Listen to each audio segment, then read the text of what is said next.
दोस्तों आपने बॉलीवुड मूवी गो गोआ गॉन तो देखी ही होगी। इस मूवी में दिखाया गया है कि कैसे कुछ लोग ज़ॉम्बी बनकर इंसानों को मार डालते हैं। इस फिल्म में ज़ॉम्बीज इंसानों की ओर बढ़ते हैं उन्हें मारने के लिए, और अगर कोई इंसान गलती से भी इनके चंगुल में आ जाता है तो ये डरावने ज़ॉम्बीज उनका खून चूस लेते हैं। लेकिन एक पल के लिए आप इमेजिन करें, अगर ऐसा ही हमारे साथ इस रियल वर्ल्ड में हो गया तो क्या होगा। अगर कुछ लोग एक दूसरे को खाने लग जाएं, आपका दोस्त या आपकी फैमिली का कोई मेंबर आप ही का खून का प्यासा हो जाए तो क्या होगा।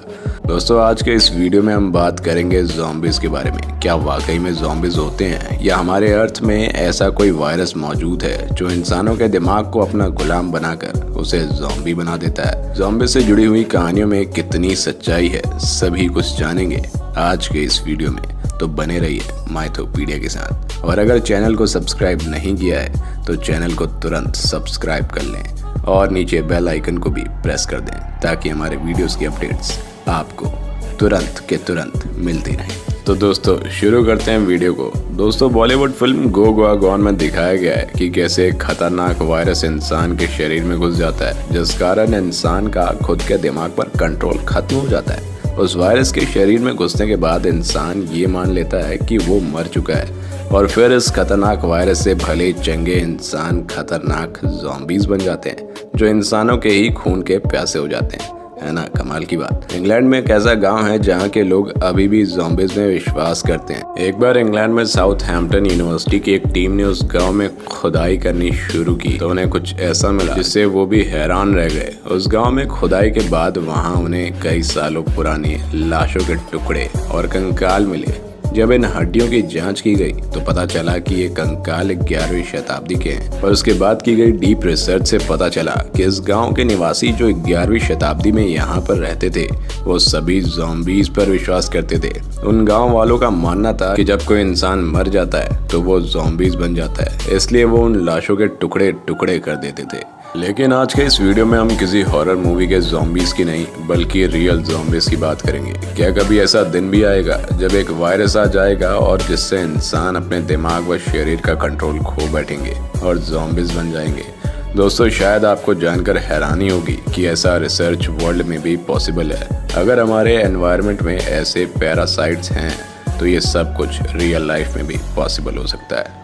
दोस्तों साइंटिस्ट की कुछ रिसर्च और डीप स्टडीज से ऐसे फंगल या कुछ ऐसे वायरस का पता लग चुका है जो वायरस इंसान को जिंदा सही सलामत जीव से एक अधमरा डरावना ज़ॉम्बीज़ बना सकता है। और ऐसे ही खतरनाक फंगल में से सबसे खतरनाक, या यूं कहें कि इस दुनिया का सबसे खतरनाक फंगल जो इंसान के दिमाग को कंट्रोल करके उसे एक डरावना आदमखोर ज़ॉम्बी बना सकता है, इस खतरनाक फंगल का नाम है ओपिकोडाइसेप्स यूनिलेटरलिस, और इसे ज़ॉम्बीज़ फंगल या फिर ज़ॉम्बीज़ वायरस के नाम से भी जाना जाता है। और यही नहीं, इस खतरनाक ज़ॉम्बीज़ फंगल को चींटियों पर भी अटैक करते हुए देखा गया है। अक्सर चींटियां अपने खाने को ढूंढने के लिए इधर उधर घूमती हैं, और इसी बीच में अगर ये चींटियां जाने अनजाने में इस ज़ॉम्बी फंगल का एक पार्ट ले लें तो ये फंगल चींटियों के बॉडी के अंदर घुस जाता है और अपने आप को चींटी की बॉडी में जाकर फैलना शुरू कर देता है, और चींटियों के शरीर व दिमाग दोनों ही इन्फेक्ट कर देता है और उनसे कुछ ऐसे कामों को करवाता है जिससे वो चींटी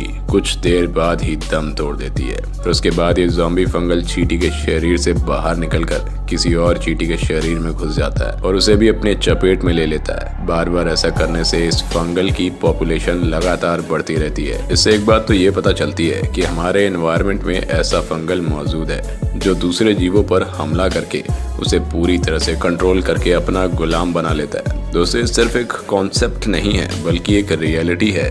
कई सालों के अवलेशन के बाद ज़ॉम्बी फंगल ने धरती में मौजूद जीवों के दिमाग पर कंट्रोल करना सीख लिया है, और अब असल दुनिया में भी ये फंगल अपने आप को रिप्रोड्यूस कर रहा है। इंसान का शरीर चींटियों के मुकाबले काफ़ी बड़ा होता है, इसलिए ये अभी तक इंसानों में नहीं फैल सका। लेकिन अगर आपने ह्यूमन जर्नी की हिस्ट्री पढ़ी है कि कैसे सबसे पहले इंसान एक छोटे जीव से बंदर बन गया, और फिर बंदर से इंसान, एक छोटे जीव से इंसान बनने तक के सफ़र में हर बार इंसान में क्लाइमेट के अनुसार चेंजेस आते रहे, और फिर इंसान ने खुद को हर क्लाइमेट में ढाल लिया। ठीक इसी प्रकार अगर ये ज़ॉम्बी फंगल भी अपने आप को विकसित कर हर क्लाइमेट में अपने आप को ढाल लेगा, तब इसके आकार और इसकी संख्या में भी बढ़ोतरी होगी। ठीक उसी तरह जिस तरह के चेंजेस ह्यूमन जर्नी में देखने को मिले हैं। ये कहना गलत नहीं होगा कि ये ज़ॉम्बी फंगल एक दिन इंसानों पर भी अटैक कर सकता है और इंसानी शरीर व दिमाग को अपना गुलाम बना सकता है। तो दोस्तों, बच के रहें। समय के साथ साथ इवॉल्व होने पर वायरस नए होस्ट पर हमला करना सीख जाते हैं, जैसे कि इबोला वायरस के केस में देखने को मिला। इबोला वायरस शुरुआत में चमगादड़ में फैला और फिर समय के साथ साथ बाकी बड़े आकार के जीवों में जैसे कि पिग और चिंपैंजी में भी फैल गया। उसके बाद धीरे धीरे ये वायरस इंसानों में भी फैल गया। साइंटिस्टों के लिए ये बड़ी चुनौती है कि समय के साथ साथ हमारे वातावरण में मौजूद ये खतरनाक वायरस इंसानों पर भी अटैक करना शुरू ना कर दे और समय के साथ साथ इंसानों के दिमाग पर भी कंट्रोल करना ना सीख ले। लेकिन ऐसा अगर सच में हुआ तो उसके बाद जो कुछ भी होगा वो बेहद ही डरावना होगा। ज़ॉम्बीज़ वायरस के इंसानों पर अटैक करने से इंसानों का खुद के शरीर व दिमाग पर कंट्रोल बंद हो जाएगा और फिर वो अपने ही दोस्त, रिश्तेदार और यहाँ तक कि अपनी फैमिली मेंबर्स के खून के प्यासे हो जाएंगे। सुनने में तो काफ़ी डरावना लगता है। किसी वायरस के शरीर में घुसते ही हमारा इम्यूनिटी सिस्टम उस वायरस को रोकने की कोशिश करता है और यदि हमारा इम्यूनिटी सिस्टम वायरस को शरीर में घुसने से रोकने में सफल ना हुआ तो ये वायरस शरीर के होस्ट शेल को ही अपना गुलाम बना लेता है। ऐसे में शरीर के होस्ट शेल ही इस वायरस की कॉपी बनाना शुरू कर देते हैं और इस तरह से वायरस पूरी बॉडी को अपने कंट्रोल में ले लेता है। साल 2008 में एक बूढ़ी महिला अचानक बीमार हो जाती है। उसके घर वाले उसे हॉस्पिटल में एडमिट कर देते हैं, लेकिन हॉस्पिटल में एडमिट होने के बाद बूढ़ी महिला का बर्ताव पूरी तरह से बदल गया। वो बूढ़ी महिला हॉस्पिटल में ये कहने लगी कि मैं मर चुकी हूँ और अब मेरे शरीर से सड़ी हुई मछली की तरह स्मेल आ रही है। पर हकीकत में ऐसा कुछ भी नहीं था। उस बूढ़ी महिला का माइंड कुछ ऐसा हो गया था कि उसे ये लगने लगा था कि वो मर चुकी है। और उस बूढ़ी महिला ने तो ये तक कह डाला था कि मुझे इस हॉस्पिटल के उस रूम में ले चलो जहाँ डेड बॉडीज रखी हुई हैं। एग्जिस्टिंग रियल ह्यूमन यानी कि ज़ॉम्बीज़ टाइप की बीमारियों की अगर बात की जाए तो ये एक ऐसी बीमारी है जो इंसान को पूरी तरह ज़ॉम्बीज़ तो नहीं लेकिन थोड़ा बहुत ज़ॉम्बीज़ जैसा ही बना देती है। दिमाग की एक कंडीशन जिसे सेटाटोनिक सिजोफ्रेनिया कहा जाता है, ये एक ऐसी कंडीशन होती है जो अगर अपने लास्ट स्टेज तक चली जाए तो इंसान का खुद पर कंट्रोल खत्म हो जाता है। ऐसे में इंसान को ये पता भी नहीं चलता कि क्या रियल है और क्या अनरियल। इस कंडीशन में इंसान अजीब सा बर्ताव करने लग जाता है, यहाँ तक कि उसे ठीक से बोलने में भी परेशानी होती है। इस कंडीशन में इंसान को पता नहीं रहता कि वो क्या कर रहा है और क्यों कर रहा है। द लेंसेज साल 1823 से चली आ रही एक वीकेंड मेडिकल जर्नल है, जिसमें कुछ साल पहले एक डॉक्यूमेंट पोस्ट किया गया था जिसमें ज़ॉम्बी से रिलेटेड 3 केसों के बारे में बताया गया था। यह आर्टिकल साल 1997 का था, जिस आर्टिकल में 3 रियल लाइफ ज़ॉम्बीज़ की बीमारियों के बारे में बताया गया है और इस बीमारी में उसी बात का जिक्र किया गया है जिसके बारे में आपने कुछ देर पहले ही जाना। इंसानी बिहेवियर पर रिसर्च करने वाले साइंटिस्ट ने इंसान के अंदर कुछ ऐसे बिहेवियर को खोजा है जिसका नाम है रनिंग अमॉन्ग। आप चाहें तो रनिंग अमॉन्ग के बारे में गूगल, यूट्यूब और विकीपीडिया पर पढ़ सकते हैं। ये विकीपीडिया का एक आर्टिकल है जिसमें रनिंग अमॉन्ग के बारे में डिटेल से बताया गया है। Running amok is used to refer the behaviour of someone who in the grip of strong emotion obtains a weapon and being attacking people indiscriminately, often with multiple fatalities. An episode of a monk may be triggered by a period of depression or highly aggressive.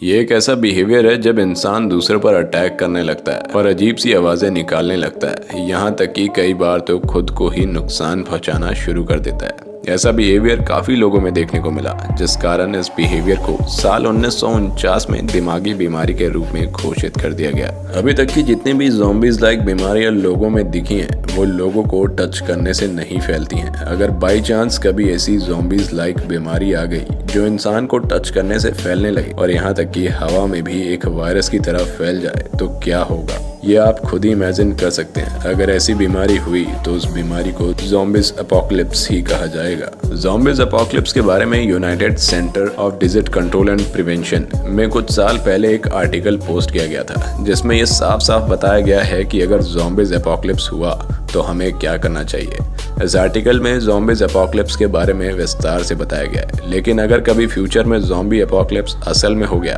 तो उसे बचना लगभग असंभव हो जाएगा। Zombies virus अगर असल में फैल गया तो इस वायरस से बचने के लिए आपको रियल लाइफ में रेसिडेंट एविल खेलना होगा। अगर आप घर पर रहकर ज़ॉम्बीज वायरस के खत्म होने का वेट कर रहे हैं तो ये आपकी सबसे बड़ी बेवकूफ़ी होगी, क्योंकि बहुत जल्द सभी घरों की बिजली भी चली जाएगी, क्योंकि इलेक्ट्रिक सिस्टम को मैनेज करने वाला कोई भी इंसान नहीं रहेगा। वो सारे के सारे ज़ॉम्बीज बन चुके होंगे और आप मजबूर हो जाएंगे घर में कैद होने को। लेकिन यदि दूसरी ओर आप घर में पड़े राशन को देखेंगे तो वो भी चंद दिनों का ही बचा होगा। दोस्तों, ऐसे में ज़ॉम्बीज वायरस से बच पाना लगभग असंभव हो जाएगा।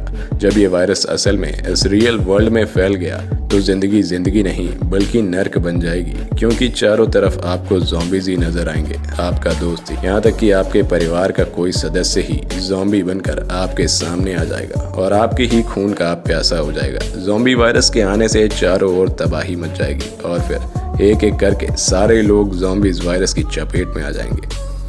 दोस्तों, एज अ ह्यूमन बीइंग हम ऐसा नहीं चाहेंगे कि ऐसा खतरनाक वायरस इंसानों में फैले, लेकिन यदि ये वायरस इन फ्यूचर इंसानों में फैल गया तो परिस्थितियाँ कितनी डरावनी होंगी ये आप खुद इमेजिन कर सकते हैं। दोस्तों, अगर आपको ये वीडियो पसंद आया हो तो प्लीज़ वीडियो को लाइक करें और ऐसे ही इंटरेस्टिंग वीडियोस के लिए हमारे चैनल को सब्सक्राइब करना ना भूलें। मिलेंगे नेक्स्ट वीडियो में, तब तक के लिए बाय बाय।